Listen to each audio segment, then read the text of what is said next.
अभी आपके विधायक भी गए थे, बोले पहला गोली मैं ही खाऊंगा अगर। अरे सबसे लकड़ी चोर तो वही है, पूरा जंगल को काट दिया है। जांच करा लीजिए आप, अगर भूपेश बघेल में और प्रधानमंत्री जी में जरा सा भी नैतिक जिम्मेवारी वैसी है तो सरगुजा का जंगल किसने कटवाया? नहीं, आप आरोप तो शुरू से लगाते रहे। नहीं, गलत केस करो ना। स्थानीय विधायक से बातचीत की है आप लोग? बातचीत करके कोई रास्ता निकालने का प्रयास? किससे? विधायक से। अरे भैया, मैं तो ये कह रहा हूँ, अदानी अंबानी से किसने पैसा लिया है वो तो बता दे, जांच तो करा दे। सीबीआई जांच है, एक एजेंसी बैठा दे। मतलब आपका कहना है सरकार के ये तमाम लोग जो विधायक हैं, मंत्री हैं, इन्होंने हाँ, सेंट्रल से लेकर के यहाँ तक अच्छा लाइसेंस दिया है। और अदानी अगर हिंदुस्तान का पैदाइशी है तो वही अपने माँ के कसम खाया कि वो पैसा दिया है कि नहीं दिया, घोषणा कर दे। नमस्कार, मैं हूं मनीष। हसदेव को बचाने के लिए आज सरगुजा के अंबिकापुर मुख्यालय में गोंडवाना गणतंत्र पार्टी और तमाम सामाजिक संगठन जो हैं, आदिवासी संगठन, वो भी यहां पर मौजूद हैं और हम उनसे बात करेंगे। करीब 3000 से ऊपर लोगों की यहां पर संख्या रही है। प्रदेश अध्यक्ष हैं हमारे साथ बात करने के लिए। संजय भाई, सबसे पहले तो बताइएगा कि आयोजन किस लिए, धरना क्यों आज करना पड़ा आप लोग? धरना चूँकि आप सभी को मालूम ही है कि सरगुजा संभाग में जिस तरह से अवैध कटाई चल रहा है, जिसके विरोध में हरिहरपुर, फतेहपुर और घाट बर्रा के जो लोग हैं अनिश्चितकालीन धरना अपने गाँव पे बैठे हुए हैं। इसके बाद भी सरकार जो है, प्रदेश की जो सरकार है, वो चोरी छुपे रात में लोगों को लाकर अदानी से मिलकर पेड़ काटने का जो काम कर रही है। बैनरों में लिखा हुआ है टीएस शर्म करो, हसदेव में पेड़ कटाई बंद करो। सिर्फ टीएस सिंहदेव ही टारगेट है, पूरी सरकार इसमें? पूरी सरकार है, लेकिन चूंकि टीएस सिंहदेव जी इस क्षेत्र के विधायक भी हैं और एक जिम्मेदार मंत्री भी हैं। खासकर पंचायत मंत्रालय उनके पास है, जिसमें पैसा कानून और बहुत सारे जो ग्राम सभा के जो लोगों ने इनके ऊपर आरोप लगाया है कि फर्जी है, उसका जांच अभी तक नहीं किया। तो ये चीज़ हमको लगता है कि ये दोनों मिलकर, जो आपके बघेल जी और टीएस सिंहदेव, यहाँ जनता को गुमराह कर रहे हैं। कोई कहता है कि गोली मैं खाऊंगा और कोई बोलता है कि गोली मैं नहीं मरवाऊंगा। क्योंकि ये स्टेट गवर्नमेंट के जो इशारे पर सारा काम हो रहा है, ज़रूर इसमें केंद्र की सरकार भी मिली है। तो हम यहाँ से अदानी को चाहते हैं कि किसी तरह से यहाँ से हो जाए। तो ये किसी भी कीमत पर नहीं चाहते कि जो पेड़ों की कटाई है वो चले। आपका शुभ नाम बताइए? मैं प्रभु सिंह जगन।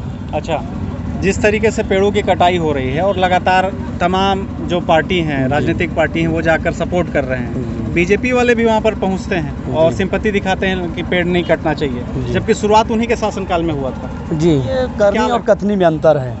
बीजेपी के शासन में भी हुआ और बीजेपी के शासन में ही कोल ब्लॉक का वहाँ आवंटन हुआ। और दूसरी बात, यहाँ जो सरकार है, भूपेश की जो सरकार है, यहाँ दोनों एक दूसरे को प्रत्यारोप कर रहे हैं। जो टीएस सिंहदेव जी बाबा बोल रहे हैं कि मैं बोल दिया, टीएस सिंहदेव के कहने पर डंगाल नहीं कटेगी। लेकिन मेरे ख्याल से लगता है कि 3 महीने से जो वहाँ के लोग बैठे हैं, शायद उस पर कोई विचार भूपेश बघेल के नहीं आ रहा है, प्रतिक्रिया नहीं आ रहा है। तो लगातार हसदेव इलाके में प्रभावित जो इलाका है, वहाँ पर 3 महीने से ज़्यादा हो गए हैं लोग धरने पर बैठे हैं और 2 समूह में लोग धरने पर बैठे हैं।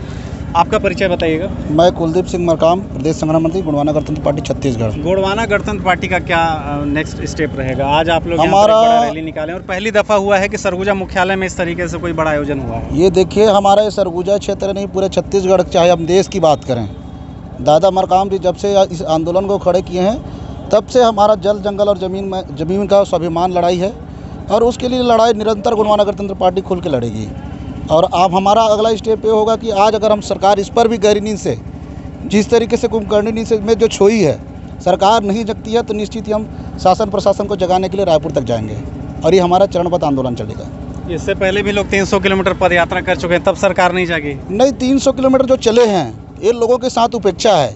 ये तो यहाँ के जो स्थानीय विधायक और मंत्री जो हैं, ये इनके कान में जू नहीं रहेंगी और आज कह रहे कि हम गोली खाने के लिए तैयार हैं। अगर आप इतने ही तैसी हो तो 100 दिन से ज़्यादा हो गए वहाँ पर आकर के धरने पर आपको बैठना चाहिए और भूपेश बघेल की मुर्दाबाद करना चाहिए। अगर सरकार के खिलाफ हैं और लोगों के साथ हैं तो आपको खुल के बोलना चाहिए, क्योंकि इनकी लड़ाई जो 50-50 की चल रही है, 2.5 साल की। भूपेश बघेल भी नहीं चाहता कि मेरी कुर्सी चले जाए और टीएस बाबा भी नहीं चाहते कि हम आपस में लड़ें। ये दिखावटी की जो राजनीति इन कर रहे हैं, ये इसके लिए हम गोंडवाना गणतंत्र पार्टी घोर निंदा करती है और निरंतर हम आंदोलन करते रहेंगे। तो इनका कहना है जो भूपेश बघेल हैं और टी.एस. सिंहदेव हैं जो आपस में जो बयानबाजी कर रहे हैं एक तरीके से दिखावा है। अगर वाकई में राजनीति से ऊपर उठ के इन आदिवासियों का सपोर्ट उनको चाहिए या वो सपोर्ट में है तो वहाँ पर बिल्कुल पेड़ों को बचाने के लिए आंदोलन में साथ देना चाहिए। आप बताइए जो रैली है इसके बाद क्या लगता है सरकार को कोई इससे फ़र्क पड़ने वाला है? ऐसा प्रतीत होता है कि अभी जब गोंडवाना ने परसा केते अदानी खदान का मुआयना किया यूथ के और माननीय प्रदेशाध्यक्ष के नेतृत्व में, जब तक कार्यक्रम तो आज हड़ताल 3 माह से चल रहा है, लेकिन टी.एस. सिंहदेव कभी उस स्थान पे नहीं गए।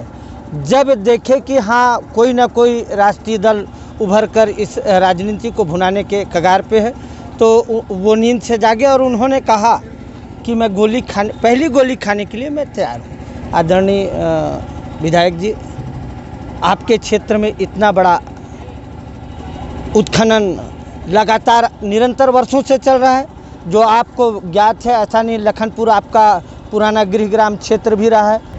अभी जिस तरीके से अस्थायी रूप से रोक है, कोई आदेश नहीं जी, पेपर में आदेश तो चाहिए अगर किसी भी तरीके का कोई परियोजना पर रोक लगाया गया है तो। जी जी, तो क्या लगता है ये एक तरीके से धोखा है या ये धोखा है।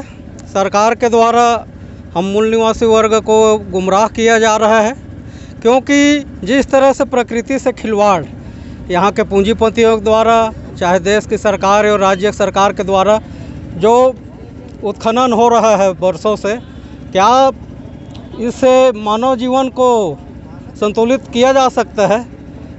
हम अगर बॉक्साइट निकाल रहे हैं, कोयला निकाल रहे हैं, हीरा निकाल रहे हैं, लोहा निकाल रहे हैं, क्या उसको खाएंगे? खाने के लिए तो अन्न नहीं चाहिए। इसमें ये है, हसदो क्षेत्र के जो जंगल कट रहा था, जो परसा खदान प्रस्तावित है, वो फर्जी ग्राम सभा के माध्यम से वन स्वीकृति हासिल की गई है, उसके खिलाफ में रैली निकाला गया था।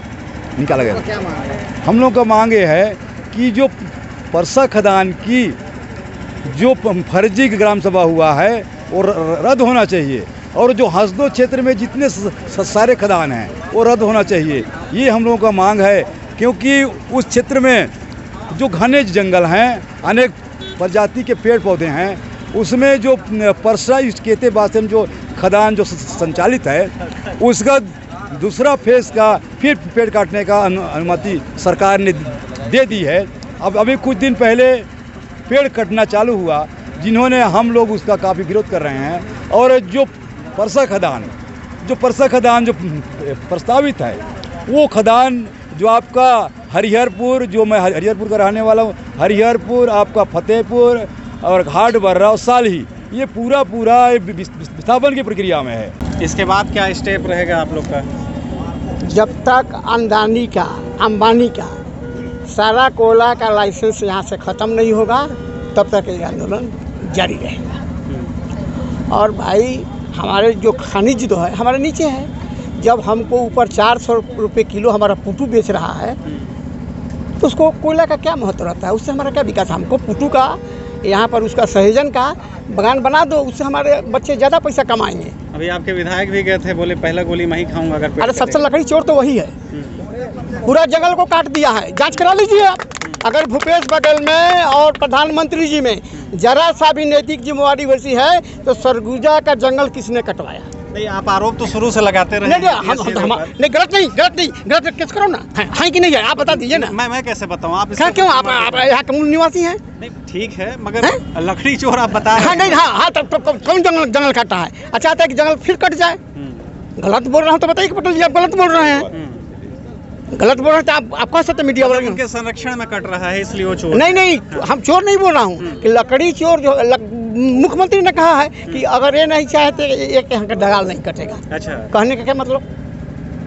समझ गया, वही है। ठीक है, कहने का मतलब क्या मतलब? उसका अर्थ यही है, आप यहाँ पर आदिवासियों को शहरों में ऑक्सीजन की जरूरत पड़ गई, ऑक्सीजन नहीं मिला, बड़ा बड़ा प्लांट लगा, आदिवासी को ऑक्सीजन जंगल में जरूरत पड़ी क्या? छेरी बकरी कहाँ चराएंगे? इनके जो बच्चे लालन पालन होता है वहाँ कैसे करेंगे? ऋषि मुनि तो जंगल में ही रहते हैं ना। अभी स्थानीय विधायक से बातचीत की है आप लोग? बातचीत करके कोई रास्ता निकालने का प्रयास? किससे? विधायक से? अरे भैया मैं तो ये कह रहा हूँ अदानी अंबानी से कितना किसने पैसा लिया है वो तो बता दे, जांच तो करा दे, सीबीआई जांच है, एक एजेंसी बैठा दे। मतलब आपका कहना है सरकार के ये तमाम लोग जो विधायक हैं, मंत्री हैं, इन्होंने हाँ, सेंट्रल से लेकर के यहाँ तक अच्छा लाइसेंस दिए हैं। और अदानी अगर हिंदुस्तान का पैदाशी है तो वही अपने माँ के कसम खाया कि वो पैसा दिया है कि नहीं दिया, घोषणा कर दे। ठीक है, तो क्या लगता है अभी पेड़ों की कटाई? नहीं, वो नहीं होगा, पेड़ नहीं कटेगा, जंगल भी नहीं कटेगा, सब उसको अंग्रेज चले गए कि नहीं चले गए? गोली बंदूक तो उनके पास में इससे ज़्यादा था। हम लोग सत्य के लिए आग्रह कर रहे हैं, सत्याग्रह करें, गोली बंदूक से नहीं लड़ेंगे, सत्य के लिए आग्रह करेंगे और एक पेड़ और एक जमीन नहीं जाने देंगे। गोंडवाना गणतंत्र पार्टी जिंदाबाद।